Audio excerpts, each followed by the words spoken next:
मैं थोड़ा बताना चाह रहा हूँ कि हम क्यों इंटरेस्ट क्यों लेना चाहिए, ठीक है, भगवान में क्यों इंटरेस्ट क्यों लेना चाहिए, पूछ रहा हूँ आप लोग को, क्यों इंटरेस्ट लेना चाहिए भगवान में। क्योंकि हम क्या चाह रहे हैं, इस दुनिया में मेहनत करता है, सही है ना, सही है। मेहनत करता है, परेशानी उठाता है, सही है ना, भाग दौड़ करता है। आप लोग से सवाल कर रहा हूं, क्या आप लोग की जिंदगी में मुश्किलात नहीं है?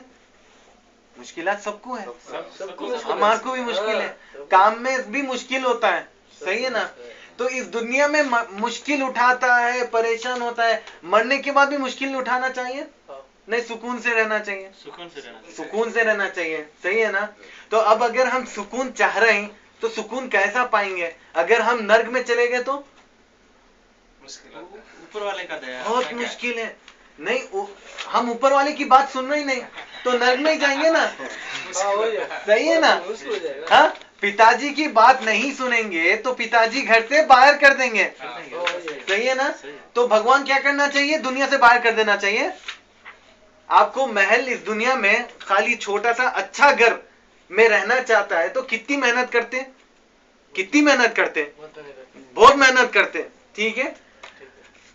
तो आपको अगर मरने के बाद स्वर्ग होना है तो आसानी से मिलेगा क्या? मेहनत करना पड़ता है उसके लिए। हमें मालूम होना चाहिए कि हमारा भगवान कौन है, सही है ना। क्या बोलते हैं? आप अभी किताब को बाद में पढ़े, आप जब अकेले में पढ़ लें उसको, ठीक है। तो मैं आपको पूछ रहा हूं, तो क्या हम स्वर्ग में नहीं जाना चाहेंगे? जो हम सब, हर इंसान, चाहे वो प्रेसिडेंट हो या छोटा बच्चा हो, हाँ, प्रेसिडेंट हो या खेती बाड़ी करने वाला हो, सब मेहनत उठा करता है, सब परेशानी उठाता है, हाँ। तो हमारा, हम जब सब इंसान मेहनत कर रहे हैं तो जब हम मरेंगे तो सुकून में रहना चाहिए ना। हमारे पिताजी आएंगे क्या साथ में, अरे बच्चे तू मेरे साथ आजा स्वर्ग को जाएंगे, कहेंगे? कोई भी नहीं आएंगे। सब हमारे बच्चे क्या करेंगे? गड्ढे में डालेंगे, मट्टी डालेंगे, चले जाएंगे। फिर क्या, फिर क्या होगा? तो हमें मालूम करना है, जो हमारा मदद आखिरी तक करेगा हम उसका साथ देना चाहिए, सही है ना। अगर इस दुनिया में मालदार को पकड़ लेंगे तो मालदार क्या करेगा? हर जगह से हमें पैसे देते रहेगा, सही है ना। तो मरने के बाद स्वर्ग में जाने वाले को पकड़ेंगे नहीं पकड़ेंगे? पकड़ेंगे ना, छोड़ेंगे क्या? छोड़ेंगे नहीं छोड़ेंगे।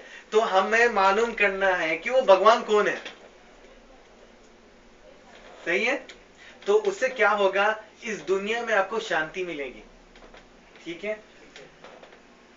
शांति ऐसी मिलेगी कि आप परेशानी में भी रहेंगे मगर उसको पुकारने से आपको शांति मिलेगी, परेशानी नहीं होगी। क्या आप चाहते हैं वैसा होना? चाहते हैं ना वैसा होना? क्या बोलते हैं? अभी भी किताब के पीछे है, वो ले लो उनके पास से, किताब ले लो। मैं सुन रहा हूँ। नहीं नहीं नहीं नहीं, वो किताब ले लो उनके पास से, उसका ऊपर ध्यान रहता है, ऊपर नहीं रहता, ठीक है। अब मैं आप लोग को सवाल कर रहा हूँ कि हमारा भगवान कौन हो सकता? आप बोले। ऊपर वाले सबका एक है मगर नाम क्या है वो भगवान का? फॉर एग्जाम्पल, मिसाल के तौर पे आपका नाम क्या है? रामलू।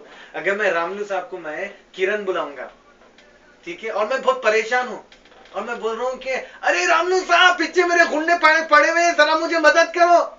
अरे किरण बोल रहा हूँ। आप जा रहे हैं आराम से, कैसे आएगा वो? नहीं आएंगे, मेरा नाम बोल के नहीं आएगा। हाँ, तो आप क्या, मैं बोलूंगा अरे अपनी जान छुटा कर आया हूँ, अरे रामलू पीछे पलटना नहीं, तो आप बोलेंगे अरे मैं क्या करूँ, तुम मेरा नाम रामलू नहीं बोला, मैं कैसा पलटूं? बोलेंगे ना। तो आपको अच्छा नहीं दिखेगा, आपको मैं किरण बुलाऊंगा तो, सही है ना। हम भगवान को उसके नाम से नहीं बुला रहे तो भगवान को अच्छा लगेगा? नाराज होगा। हम अपने पिताजी को अपने नाम से नहीं बुलाएंगे तो हमारे पिताजी घर से बाहर कर देंगे, सही है ना। आसान बात है, ठीक है। तो अगर भगवान को हम उसके नाम से नहीं बुलाए तो भगवान नाराज होगा। अच्छा, एक बात बोलता हूं, भगवान को किसी ने देखा है? कोई भी नहीं देखा। आप देखे भगवान को? मैं भी नहीं देखा। तो हम भगवान की सूरत बना सकते हैं? भगवान को हम देखा ही नहीं है, सूरत बना सकते हैं? कोई भी बना सकते। मैं आपको बोल रहा हूँ, आप अमेरिका की सूरत बना सकते हैं? अभी नहीं बना, देखा नहीं है, नहीं देखा। हवा को हम देखें? नहीं देखे। और आज तक किसी ने हवा की सूरत नहीं बनाया, बनाया है? नहीं बनाया। तो हम भगवान की सूरत कैसा बनाते हैं? नहीं बनाते। तो भगवान की सूरत नहीं बनाना, ठीक है। अगर मैं राम का नाम ले लूं, ठीक है, तो हमारे दिमाग में एक सूरत आती है, तस्वीर आती है, नहीं आती? आती है ना। राम का नाम लेते तो आपको तस्वीर आती है, सीता का नाम लेते तो आपको सूरत आती है। तो मैं पूछ रहा हूं आपको, क्या वो भगवान हो सकते हैं? हो सकते क्या? हमने कहा कि भगवान को कोई भी नहीं देखा, अब हम सूरत बना रहे हैं और उसको भगवान कह रहे हैं, क्योंकि वो भगवान हो सकता नहीं हो सकता। तो हमें क्या अब सवाल आ रहा, तो हम भगवान का नाम क्या लेना चाहिए?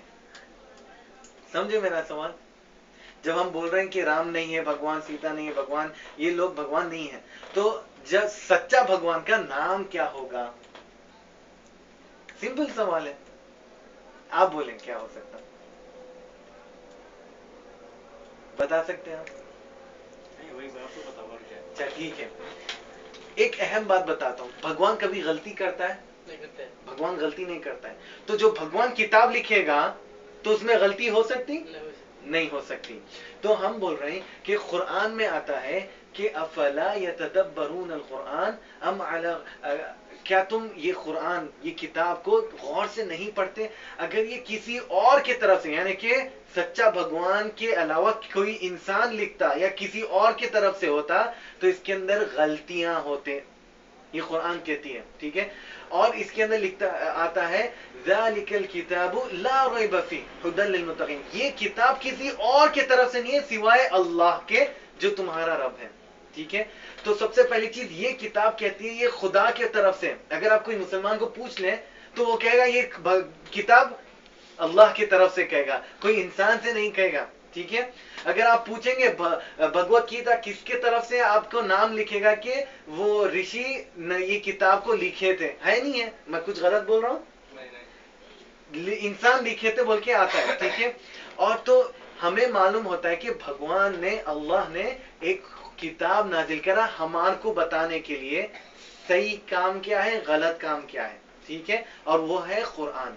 उसके अंदर आता है कि कुल हुवल्लाहु अहद, कहो कि वो अल्लाह एक है, ठीक है। उसका नाम बताया गया और वो कितना है, कितने हैं वो भी बता गया। वो अल्लाह है और वो एक है, ठीक है। हम सब मानते हैं भगवान एक ही है, दो नहीं हो सकते, सही है ना। तो इसमें कुरान में आता है कि वो अल्लाह एक है, अल्लाहु समद, उसको किसकी भी जरूरत नहीं है, किसकी भी उसको जरूरत नहीं है। इंसान को उसकी जरूरत है, सही है, हम सबको उसकी जरूरत है। हम चाहते हैं कि भगवान हमें और दे इस दुनिया में, हम तो भगवान को किसी की जरूरत हो सकती है? नहीं हो सकती है, ठीक है। तो अल्लाह ताला कह रहे हैं कि अल्लाहु समद, उसको किसी की भी जरूरत नहीं है। अब आपको सवाल करता हूं, मंदिर में प्रसाद रखते हैं, सही है ना, किसके लिए? भगवान के लिए रख रहे हैं। अब हमने कहा कि भगवान को किसी चीज की जरूरत नहीं है, तो फिर उसके ऊपर दूध क्यों डाल रहे हैं? क्यों डाल रहे हैं? और कुरान में आता है कि एक मिसाल है, बहुत गौर से सुनो, इसके ऊपर बहुत गौर से सुनो। जिस खाना, जो खाना तुम भगवान जिसे कहते हैं उन लोग के सामने जो रखते हैं, अगर उसके ऊपर से एक मक्खी कितनी होती? इतनी सी होती। वो एक मक्खी अगर वो लड्डू के ऊपर, वो खाना जो तुम रखते हैं, जो प्रसाद रखते हैं, उसके ऊपर बैठकर एक दाना उठा ले, दाना कितना होता? छोटा होता। वो दाना अगर उठा लेके जाए तो वो भगवान जिसे तुम पुकारते हो, उन्हें कुव्वत नहीं है, हाँ, उनके पास कुव्वत नहीं है, पावर नहीं है कि वो मक्खी को रोके। कमजोर है वो जो जिसे पुकारते हैं, और वो खुद कमजोर है, समझ गए। तो खुदा जो सच्चा हमारा भगवान है, जो हमारा सच्चा खुदा है, वो कह रहा है कि तुम जिसे पुकार रहे हैं, जिसके सामने तुम लड्डू रख रहे हो, वो भगवान नहीं हो सकता। क्यों? क्योंकि वो एक मक्खी को भी नहीं रोक सकती। तो तुम्हें और हमें क्या देगा? वो कुछ दे सकता है? नहीं दे सकता। तो अल्लाहु समद, उसको किसी की भी जरूरत नहीं है, मगर हम सबको उसकी जरूरत है। लम यलिद व लम यूलद, उसका ना कोई बाप है, ना उसका कोई बच्चा है।